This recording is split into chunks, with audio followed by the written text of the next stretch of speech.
रहीम नाज़रीन अस्सलाम वालेकुम, मैं हूँ इमरान वसीम। नाज़रीन, आज के प्रोग्राम में एक तो आपको ये बताएंगे कि गुज़िश्ता रोज़ जो सदर मुमलिकत आरिफ अलवी साहब ने इंटरव्यू दिया, उस इंटरव्यू को लेके साबिक़ वज़ीर आज़म चेयरमैन पीटीआई इमरान ख़ान किस बात पे बरहम हुए, पार्टी में इस मामले पे उन्होंने क्या अपनी राय का इजहार किया, और फिर सदर मुमलिकत आरिफ अलवी को शटअप कॉल दिए जाने का मामला क्या है, उसकी तफसीलात और नवाज शरीफ की मुमकिना डील और पाकिस्तान वापसी, और इसके अलावा हमारे आज के प्रोग्राम की जो दीगर ख़बरें हैं उनकी तफसीलात भी आपके साथ हम शेयर करेंगे। तो पहली ख़बर से गुफ्तगू का आगाज़ करेंगे। जो सदर साहब ने कल इंटरव्यू दिया था, कप्तान ने कैसे बरहमी का इजहार किया है, लेकिन ये बताने से पहले अभी जब मैं वीडियो रिकॉर्ड करने लगा हूँ तो एक ख़बर ये सामने आई है कि पंजाब के जो वज़ीर दाखिला हैं हाशिम डोगर साहब, उन्होंने अपने पोर्टफोलियो से इस्तीफ़ा दे दिया है। यानी उन्होंने being a provincial home minister वज़ीर दाखिला पंजाब जो है, उन्होंने अपना रेजिग्नेशन जो है वो वज़ीर आला पंजाब चौधरी परवेज़ इलाही साहब को भिजवा दिया है। और ये भी आपको बता दें कि परवेज़ इलाही साहब की लंदन से पाकिस्तान वापसी हो चुकी है। अब जैसा कि हाशिम डोगर साहब ने अपने इस्तीफ़े में लिखा कि वो ज़ाती मसरूफियात और ज़ाती वजूहात की वजह से ये रिज़ाइन कर रहे हैं, लेकिन ज़राए इस बात को कन्फर्म नहीं कर रहे, बल्कि ज़राए ये बता रहे हैं कि ये इस्तीफ़ा दिया नहीं, बल्कि हाशिम डोगर साहब से ये इस्तीफ़ा लिया गया है, उनसे इस्तीफ़ा देने का कहा गया था। तो इस वजह से ये इस्तीफ़ा जो हाशिम डोगर साहब ने अपने रेजिग्नेशन में लिखा है कि वो ज़ाती मसरूफियात की वजह से या वजूहात की बिना पर इस्तीफ़ा दे रहे हैं, तो ऐसी वजूहात नहीं है।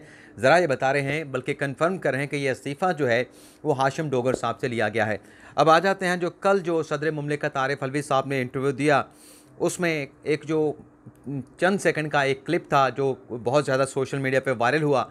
उस क्लिप को लेके सदर साहब की जानिब से आज जो उनका ट्विटर अकाउंट है प्रेसिडेंट ऑफ पाकिस्तान का, उनकी जानिब से कुछ वजाहत भी जारी की गई है। लेकिन उस वजाहत पर आने से पहले और कप्तान की बरहमी वाली और शटअप कॉल वाली तफसीलात शेयर करने से पहले वो कल क्या कहा था सदर साहब ने, वो मैं आपको सुना के फिर आज उन्होंने वजाहत क्या जारी की है वो आपको सुनाता हूँ।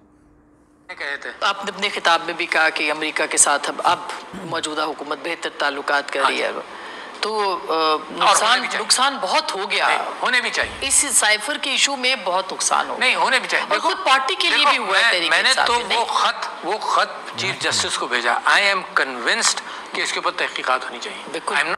मैंने वो लेटर, सदर साहब कह रहे हैं कि मैंने चीफ जस्टिस को भेजा और मैं इस बात पे कन्विंस हूँ कि इस बात की तहकीकात होनी चाहिए। यानी वो मुत्तफिक हैं, सेटिस्फाइड हैं कि साइफर के मामले की तहकीकात होनी चाहिए। और बिल्कुल ऐसे ही कहा, मीडिया ने इसको इसी तरह से रिपोर्ट किया, कोई सियाक को सबाक से हट के रिपोर्ट नहीं किया। अगली बात क्या है वो सुनने के लायक है। कन्विंस ऑन द फैक्ट कि साजिश हुई, मगर मुझे मेरे शुबहात हैं। अच्छा, मैंने कहा इस बात पे, इस फैक्ट के ऊपर मुतमिन नहीं कि कोई साजिश हुई है, लेकिन मेरे शुबहात हैं। आगे भी सुन लें कि तहकीक हो। और मैंने ये भी कहा कि स्मोकिंग गन नहीं मिलेगी आपको, और मेरे शुबहात हैं, और शुबहात ये हैं कि इसकी तहकीकात होनी चाहिए। तो बिल्कुल ठीक बात है। मैंने भी हमेशा अपने वीलॉग में बात की है कि इस मामले को मनतकी अंजाम तक पहुंचाने के, बहुत सारे दोस्त कहते हैं कि मैं तहकीकात की बात नहीं करता, मैंने हमेशा तहकीकात को सपोर्ट किया। लेकिन बात यह है कि तहकीकात में अगर ये इल्ज़ाम साबित ना हुआ तो फिर इस पर होगा क्या। खान साहब ने इससे पहले 2014 में धांधली का इल्ज़ाम लगाया था, सुप्रीम कोर्ट में मामला गया तो क्या रिपोर्ट सामने आई थी। खान साहब कहते थे कि मुनज़्ज़म धांधली हुई है, खान साहब कहते थे 35 पंचर जो है वो लगाए गए हैं। तो सुप्रीम कोर्ट ने तो जो रिपोर्ट दी थी उसमें तो मुनज़्ज़म धांधली नहीं साबित हुई थी। हाँ, उसमें इरेगुलरिटीज़ की जो है वो निशानदेही ज़रूर सुप्रीम कोर्ट में की थी, लेकिन खान साहब का मुकदमा इरेगुलरिटीज़ का नहीं था। खान साहब का मुकदमा मुनज़्ज़म साजिश का था, जो सुप्रीम कोर्ट ने एक्सेप्ट नहीं की। और फिर 35 पंचर से मुतल्लिक़ खान साहब ने क्या स्टेटमेंट दिया था कि वो तो एक सियासी स्टेटमेंट था। तो किसी ने आज तक खान साहब से सवाल पूछा, लेकिन अब ये सवाल ज़रूर होना चाहिए इस तहकीकात के आगाज़ होने से पहले कि ये तहकीकात अगर शुरू की जाती हैं, अगर ये इल्ज़ाम साबित ना हो सका तो खान साहब बताएं फिर आपके साथ क्या ट्रीटमेंट होना चाहिए। ये भी बात खान साहब से पहले तय कर लेनी चाहिए। अब ये जो कल का ये जो पोर्शन वायरल हुआ है, उस पर प्रेसिडेंट ऑफ पाकिस्तान की जानिब से जो ट्वीट्स किए गए हैं, उसमें जो क्लैरिफिकेशन की है वो पढ़ के फिर अगली जो दो खबरें हैं इसी खबर से जुड़ी वो आपके साथ शेयर करेंगे। इसमें नाज़रीन एक तो कहा गया कि सदर मुमलिकत डॉक्टर आरिफ अलवी ने मीडिया में शाया होने वाले इन खबरों का सख्ती से नोटिस लिया है, जिनमें पीर को आज न्यूज़ की एंकर आसमा शिराजी के साथ इंटरव्यू के दौरान सदर मुमलिकत के साइफर के हवाले से बयान को मुकम्मल तौर पर सियाको सबाट से हक के पेश किया गया। अपने इंटरव्यू में सदर मुमलिकत ने वाज़ेह तौर पर कहा था कि उन्हें साजिश के बारे में शुबा है। मैंने भी बात की, बिल्कुल शुबे की बात की है, ताहम इसका हतमी फैसला मुकम्मल तहकीकात के बाद ही किया जा सकता है। उन्होंने कहा कि चीफ जस्टिस ऑफ पाकिस्तान को ख़त लिखने से लेकर अब तक इसके मौक़िफ़ में कोई तब्दीली नहीं आई। और आगे वो कहते हैं कि इस ख़त में उन्होंने सुप्रीम कोर्ट से मामले की मुकम्मल इंक्वायरी करने की दरख्वास्त की थी, लेकिन क्योंकि उन्हें पुख्ता यकीन है, सदर साहब को पुख्ता यकीन है कि इस मामले की तहकीकात होनी चाहिए, सदर ने इसी मामले को सुप्रीम कोर्ट में इसलिए नहीं भेजा कि उन्हें साजिश के बारे में कोई शक व शुबा नहीं, बल्कि किधर गया, हाँ, बल्कि इसलिए कि यह मामला मुल्क के साबिक वज़ीर आज़म की जानिब से उठाया गया था, लिहाजा तमाम दस्तियाब वाक़याती शवाहिद समेत पूरे मामले की गैर जानिबदाराना तहकीकात ज़रूरी हैं। उन्होंने कहा कि हम इस हकीकत को नज़रअंदाज नहीं कर सकते कि साइफर की कौमी सतह पर असरात हुए और उसके बायस सियासी हलचल पैदा हुई, इसलिए उन्होंने सुप्रीम कोर्ट से हुकूमत पाकिस्तान की तरफ से जारी करदा डी मार्च से हट कर भी गैर जानिबदार तहकीकात की दरख्वास्त की है। ये एक बदकिस्मती है की बात है कि सदर मुमलिकत को अल्फाज के एक इंतहाई संजीदा मामले पर तरोड़ मरोड़ के पेश किया गया, जिसके संगीन मुज़मरात हैं। तो ये यानी कि एक 1.5 सतर की बात के लिए कोई 6 ट्वीट्स जो है वो सदर मुमलिकत साहब को जो ऑफिशियल अकाउंट है प्रेसिडेंसी का उसके ज़रिए जारी करना पड़े। लेकिन बात वही है, यही बात मीडिया ने रिपोर्ट की। अगर सदर साहब को आज भी इस बात का यकीन नहीं है और वो शुबे का इजहार कर रहे हैं, यकीन नहीं है कि साजिश हुई है, तो फिर खान साहब ने जो असम्बली तोड़वाई, जो स्पीकर साहब ने रूलिंग दी और उसके बाद जो 51 जलसे खान साहब ने कर दिए, तो जब अभी किसी बात के ऊपर कोई यकीन ही नहीं है, तहकीकात से बात साबित होगी, तो फिर ये बयानिया किस लिए बनाया गया, तो ये बात हो रही थी।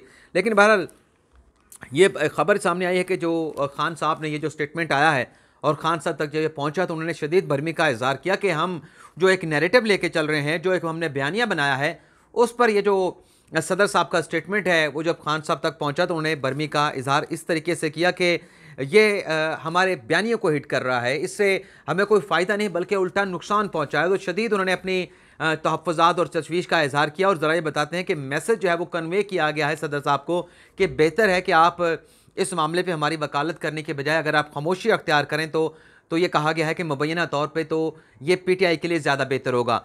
और शटअप कॉल सदर साहब को कैसे दी गई है, तो वज़ीर कानून आज़म नज़ीर तारड़ साहब का स्टेटमेंट सामने आया है, जिसमें उनका यह कहना है कि सदर मुमलिकत सियासत से बाज रहें, आर्मी चीफ की तकरीर में उनका कोई किरदार नहीं। आपको याद होगा कि ये जो इंटरव्यू दिया उसमें सदर साहब ने बात कही कि आर्मी चीफ की तकरीर के मामले पर अगर मुशावरत होती है और वसी मुशावरत होती है तो इससे फ़ायदा होगा। तो इसी जानिब आज़म नज़ीर तारड़ साहब ने वज़ीर कानून ने इशारा दिया है और तवज्जो दिलाई है सदर साहब की कि आपका इस तकरीर से कोई ताल्लुक़ नहीं, कोई लेना देना नहीं, आप अपने मामलात के साथ ताल्लुक़ रख रहे हैं, अपने प्रेसिडेंसी के हवाले से आपके पास जो चीज़ आती है आप उन पूरे मामलात पे तवज्जो दें। ये तकर्री जो है वो वज़ीर आज़म का सोली अख्तियार है, सवाबदेही अख्तियार है।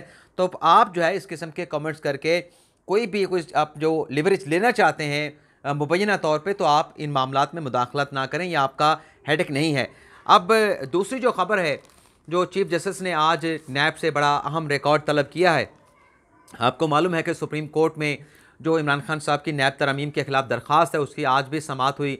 आज भी इमरान खान साहब के वकील ख्वाजा हारिस के दलाइल जारी रहे और आज भी चीफ जस्टिस उमरता बंदियाल की जानिब से माफिया से मुतल्लिक़ मुल्क में माफियाज़ हैं, लेकिन मैं उनके नाम नहीं लूँगा, और मुल्क में जो कर्ज़ा हासिल किया गया वो कैसे इस्तेमाल हुआ उससे मुतल्लिक़ चीफ साहब ने रिमार्क्स दिए।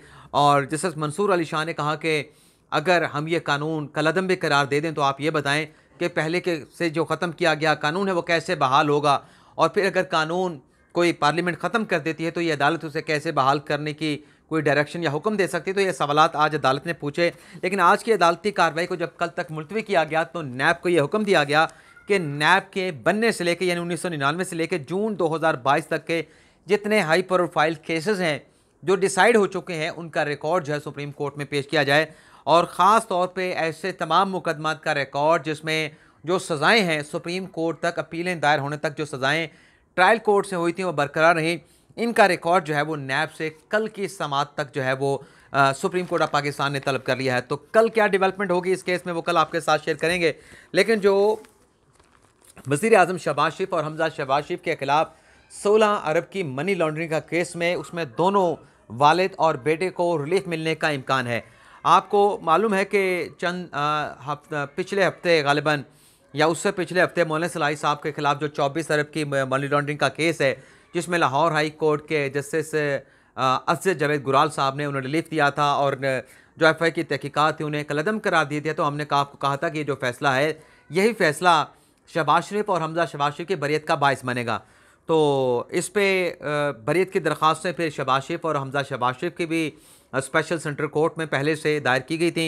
तो हफ्ते के रोज़ शहबाज शरीफ की बरियत की दरख्वास्त के ऊपर दलाइल मुकम्मल हो गए थे। आज हमजा शहबाज शरीफ की बरियत की दरख्वास्त के ऊपर जो है वो दलाइल हुए और जो शहबाज शरीफ की बरियत का मामला है उस पर अदालत जो है अपना फैसला महफूज कर चुकी है। और आज जब हमजा शहबाज शरीफ की बरियत की दरख्वास्त पे दलाइल चल रहे थे तो जज की जानिब से पूछा गया नैब के हुकाम से कि आप ये बताएं कि क्या बराह रास्त आपके पास कोई ऐसा सबूत है जो हमजा शहबाज शरीफ की इलीगैलिटी इसमें साबित कर सके। तो नैब के प्रोसिक्यूटर ने, एफआई के प्रोसिक्यूटर ने एतराफ़ किया कि बराह रास्त दोनों के खिलाफ यानी हमजा और शहबाज शरीफ के खिलाफ हमारे पास कोई रकम मुंतकली कि उनके अकाउंट्स में कोई रकम मुंतकिल हुई है, ऐसा कोई सबूत नहीं। फिर जज साहब ने सवाल किया, क्या कोई सबूत है कि हमजा शहबाज शरीफ ने खुद लेन देन किया हो, रकम की ट्रांसफ़र जो है वो हमजा शहबाज शरीफ ने खुद की हो।